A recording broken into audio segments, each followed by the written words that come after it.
আসসালামু আলাইকুম। অষ্টম শ্রেণীর শিক্ষার্থী বন্ধুরা, তোমাদের আজকের গণিত সমাধান হচ্ছে ২০২৬ সালের গণিত বইয়ের অধ্যায় ১ পৃষ্ঠা ১১ প্যাটার্নের যে সংক্ষিপ্ত প্রশ্নগুলো ছিল সেগুলো।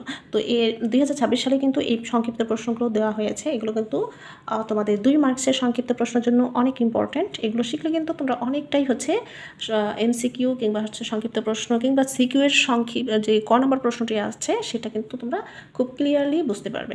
তো প্রথমে ক নম্বরটা দেওয়া আছে কি, মানে এখানে একটা বীজগণিতীয় রাশি দেওয়া আছে 4 ক মাইনাস 1 বীজগণিতীয় রাশির সংখ্যা প্যাটার্ন নির্ণয় করো। তো এখানে আমাদের সংখ্যা প্যাটার্ন মানে হচ্ছে এইভাবে দেওয়া আছে। সো এটা অনুযায়ী আমরা 3টা 4টা পদ দিয়ে হচ্ছে একটা সংখ্যা প্যাটার্ন তৈরি করব। দেখো জাস্ট হচ্ছে তোমরা পরীক্ষায় যেভাবে লিখবা সেভাবে কিন্তু আমি তোমাদের লিখে দিয়েছি। দেওয়া আছে বীজগণিতীয় রাশি 4 ক মাইনাস 1। তাহলে হচ্ছে প্রথম পদ দিতে পারো অথবা সংখ্যা দিতে পারো। প্রথম সংখ্যা 4 গুণ এই যে ক এর মানে হচ্ছে কিন্তু কি প্রথমের 1, 4 গুণ 1 মাইনাস 1, তাহলে কত আসবে? আমি সমান সমানটা পাশাপাশি দিচ্ছি, তোমরা হচ্ছে নিচে নিচে দিবা। 4 একে 4, 4 একে 4, 4 থেকে 1 বিয়োগ করলে কত আসে? 3। সো প্রথম পদটি হচ্ছে 3। তেমনি দ্বিতীয় পদটি হবে 4, এখানে যে প্রথম পদের জন্য 1 ছিল, দ্বিতীয় পদের জন্য 2 বিয়োগ 1, 4 দুগুণে 8, 8 থেকে 1 বিয়োগ করলে থাকে 7।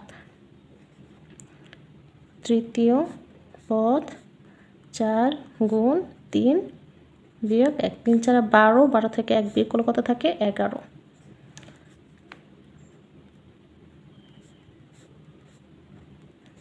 দেখো চতুর্থ পদের জন্য 4 বিয়োগ 1, 4 4 16, 16 থেকে 1 বিয়োগ করলে কত থাকে? 15। সো এই 3টা 4টা বের করলেই হচ্ছে হয়ে যাবে আমাদের। তাহলে নির্ণয় প্যাটার্নটি আমরা কত পেলাম? 3 7 11 15 ডট ডট ডট। সো এটি হচ্ছে আমাদের উত্তর। খুব সহজ, তাই না? খ নাম্বার বলেছে 130কে দুইভাবে দুটি সংখ্যার বর্গের সমষ্টি রূপে প্রকাশ করো। মানে 130কে হচ্ছে দুইটা ভাবে হচ্ছে তোমরা বর্গের সমষ্টি রূপে প্রকাশ করতে হবে। মানে কি বর্গের সমষ্টি হচ্ছে মানে হচ্ছে দুইটা সংখ্যার যোগফল, মানে দুইটা সংখ্যারই হচ্ছে বর্গ হতে হবে। দুইটা সংখ্যার বর্গ মানে হচ্ছে কি, ধরো তুমি যদি একটা 3 নাও একটা 4 নাও, তাহলে 3 এর উপর স্কোয়ার থাকতে হবে, 4 এর উপর স্কোয়ার থাকতে হবে, এবং 3 স্কোয়ার যোগ 4 স্কোয়ার যে 130 হবে সেটা তোমাকে দেখাই দিতে হবে। এটা এইভাবে ঠিক দুইভাবে হচ্ছে নিতে হবে। দুইভাবে এটা বের করা যায়, 3ভাবে অনেক সংখ্যা বের করা যায়। তো একাধিকভাবে বের করা যায়। সো এটাকে হচ্ছে আমরা দুইভাবে বের করতে পারি। তার জন্য হচ্ছে আমরা এই নিয়মটা ফলো করব। তো এটাকে দুইভাবে সমষ্টিরূপে প্রকাশ করার জন্য, বর্গের সমষ্টিরূপে প্রকাশ করার জন্য আমরা প্রথমে পূর্ণবর্গ এবং বর্গ সংখ্যাগুলো মানে হচ্ছে 130-এর সমান কিংবা 30-এর নিচের পূর্ণ সংখ্যাগুলো আমরা যে এইভাবে নিব। দেখো বর্গমূল, তোমাদের এই সিস্টেমটা আমি একটু দেখাই দিই। বর্গমূল আর হচ্ছে পূর্ণ বর্গ সংখ্যা। দেখো এখানে যেমন হচ্ছে ধরো 1 স্কোয়ার, তাহলে এখানে কি আসে? 1, 2 দুগুণে 4, 3 দুগুণে 3 তিরিক্ষে 9, 4 4 16, 5 5 25, 6 6 36, 7 7 49, 8 8 64, 9 9 81, 10 10 100,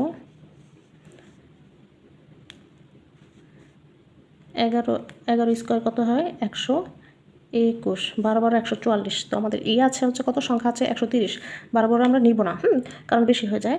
তো এখানে দেখো এবার আমাদের খেয়াল করতে হবে যে এই যে দেখো 121, 121-এর সাথে আমরা 1 যোগ করলেও কিন্তু 130 আসে না, 4 যোগ করলেও 130 আসে না, 9 যোগ করলে কিন্তু 130 আসে। তার মানে হচ্ছে এই যে আমরা হচ্ছে 3 স্কোয়ার আর হচ্ছে 11 স্কোয়ার যদি নেই তাহলে 130 পাই। তাহলে এখানে আমরা হচ্ছে লিখতে পারি 3 তিরিক্ষে 9 যোগ 11 11 100 121। সো এটাকে হচ্ছে আমরা 9কে হচ্ছে 3 স্কোয়ার লিখতে পারি, প্লাস 121কে আমরা হচ্ছে 11 স্কোয়ার লিখতে পারি। তো এটা কিন্তু একটা হলো, একটা হলে আমাদের কিন্তু দুইভাবে করতে বলছে। তো এখানে আবারও খুঁজে দেখি 9।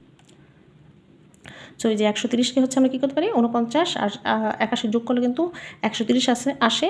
সো এই 49-এর বর্গমূল হচ্ছে কি 7 স্কোয়ার লিখতে পারি, আর 81 বর্গমূল হচ্ছে আমরা 9 দিতে পারি, 9 স্কোয়ার দিতে পারি। সো এইভাবে হচ্ছে তোমরা যারা হচ্ছে বর্গের বর্গের সমষ্টি রূপে প্রকাশ করতে পারো না, তারা এই যেভাবে সংখ্যাগুলো বের করে নিবা, তারপর হচ্ছে যোগ করে দেখবো যে কার সাথে কার যোগ করলে এই সংখ্যাটা সমান আসে। ঠিক আছে, তো আশা করি তোমরা হচ্ছে এটা ক্লিয়ার হয়েছে। এর পরবর্তীতে এরকম যতগুলো অঙ্ক আসবে আশা করি তোমরা পারবে।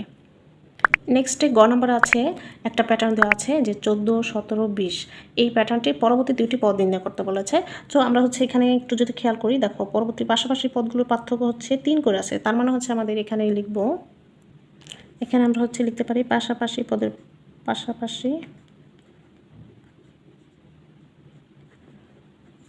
পদের পার্থক্যগুলো কি এই যেভাবে দিব আমরা। হ্যাঁ, পার্থক্য কত আছে দেখো, 17 থেকে 14 বিয়োগ করলে কত থাকে 3, আবার 20 থেকে 17 বিয়োগ করলে কত থাকে 3। তার মানে হচ্ছে আমাদের পরবর্তী পদটা হচ্ছে 3 যোগ করলে হচ্ছে আমাদের পরবর্তী পদগুলো পাওয়া যাবে। এই যে যথাক্রমে এই যে 20-এর সাথে হচ্ছে আমরা কী করতে পারি, 20-এর সাথে যোগ 3 দিতে পারি, তাহলে কত আসে 23। এবার 23-এর সাথে যোগ 3 দিলে কত আসে 26। তো এরকম আরও যদি 3-4টা পদ চাই, তোমরা হচ্ছে জাস্ট হচ্ছে এই যে পাশাপাশি এগুলো লিখে যাবা। ঠিক আছে, সো এই যে এটাই হচ্ছে আমাদের উত্তর। ঘ নম্বর দেওয়া আছে 5, 7, 9, 11 ... সংখ্যা প্যাটার্নটির বীজগণিতীয় রাশি নির্ণয় করো। তো এটা রাশি নির্ণয় করার জন্য আমাদের এই যে এরকমভাবে কিন্তু পাশাপাশি পদের পার্থক্য লাগবে। হ্যাঁ, দেখো পার্থক্য কত দেওয়া আছে, 7 থেকে 5 বিয়োগ করলে কত আসে 2, 9 থেকে 7 বিয়োগ করলে 2, 11 থেকে 9 বিয়োগ করলে 2। তার মানে আমাদের হচ্ছে কী করতে বলছে, বীজগণিতীয় রাশি নির্ণয় করতে বলেছে, তাই না? তাহলে আমরা হচ্ছে লিখব প্রথম সংখ্যা কত দেওয়া আছে 5। তো এই 5কে প্রথমে আমাদের যেহেতু হচ্ছে 2 করে হচ্ছে আমাদের পার্থক্য, তাহলে প্রথমে নিলাম হচ্ছে আমরা 2, এই 2-এর সাথে কী দিতে হবে গুণ, এই যে প্রথম সংখ্যার জন্য 1 দেব। ঠিক আছে, যত পার্থক্য থাকবে সেই পার্থক্যের সাথে আমরা গুণ দিব হচ্ছে যততম সংখ্যা, সেই প্রথম সংখ্যা হলো 1 গুণ দিব, দ্বিতীয় সংখ্যা হলো 2 গুণ দিব। তো এখানে আমরা পেলাম কত 2 এখন এই 5 বানানোর জন্য আমাদের আরও কত লাগতেছে, 2-এর সাথে আরও যোগ 3 লাগতেছে। এই যে দেখো 2 যোগ 3 করলে কী আসে আমাদের এই 5 আসে। আমরা দ্বিতীয় সংখ্যাটাও এভাবে বের করে দেখি আমাদের প্যাটার্নটি ঠিক আছে কিনা।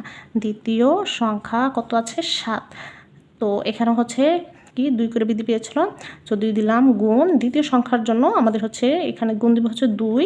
দেখো 2 2 4, 4-এর সাথে আরও 3 যোগ করলে 7 আসে। সো এই যে প্যাটার্নটা কিন্তু আমাদের ঠিকই আছে। তো এরকমভাবে প্যাটার্ন বোঝার জন্য আমাদের মিনিমাম 3টা বের করা উচিত। তো তৃতীয় পদটা কত 9। এবার হচ্ছে 2 গুণ তৃতীয় পদের 3, 3 2 6। দেখো 9 বানাইতে আমাদের হচ্ছে আর কত লাগতেছে 3 লাগতেছে। তাহলে কিন্তু আমাদের এই যে প্যাটার্নটি হচ্ছে, তাহলে কোন মানে হচ্ছে এই সংখ্যাটি কোন প্যাটার্ন ফলো করেছে, এই প্যাটার্নটি কোন বীজগণিত রাশি ফলো করেছে। দেখো এই যে এখানে আমরা হচ্ছে তাহলে কী দেব 2 গুণ ক যোগ 3 সমান সমান 2 ক যোগ 3। এই যে সুতরাং বীজগণিতীয় রাশিটি হচ্ছে কি 2 ক যোগ 3, 2 ক যোগ 3। এটাই হচ্ছে আমাদের উত্তর। এরপর 9 নম্বরে কী চেয়েছে দেখো 3 ক -2, এটা একটা বীজগণিতীয় রাশি। আর এই রাশিটি সংখ্যা প্যাটার্নটির মানে হচ্ছে এই রাশির সংখ্যা প্যাটার্নটির 55তম পদ নির্ণয় করতে বলেছে। একদম সিম্পল, এটা কিন্তু হচ্ছে বীজগণিতীয় রাশিটা দেওয়া আছে। দেখো বীজগণিতের রাশি 3 ক -2, সুতরাং 55তম পদ। এই যে দেখো 3 গুণ এই যে কয়ের মান হচ্ছে কত 55 -2। আমরা জাস্ট হচ্ছে এখানে এটা ক্যালকুলেট করো। এই যে 55তম পদটা হচ্ছে কত 163। এটাই হচ্ছে আমাদের উত্তর। সো এই অঙ্কগুলো কিন্তু তোমাদের একটু করলেই হচ্ছে, একটু খেয়াল করলেই কিন্তু 2 মার্কসের সমাধান হয়ে যাচ্ছে। সো আশা করি তোমরা এই সংক্ষিপ্ত প্রশ্নগুলো খুব সহজে বুঝতে পেরেছো। এই কটা করলেই কিন্তু তোমরা আরও অন্য যতগুলো ভ্যারাইটি থাকুক না কেন, যেখানেই ফিগার চেঞ্জ করে দিক না কেন, তোমরা খুব ইজিলি পারবে।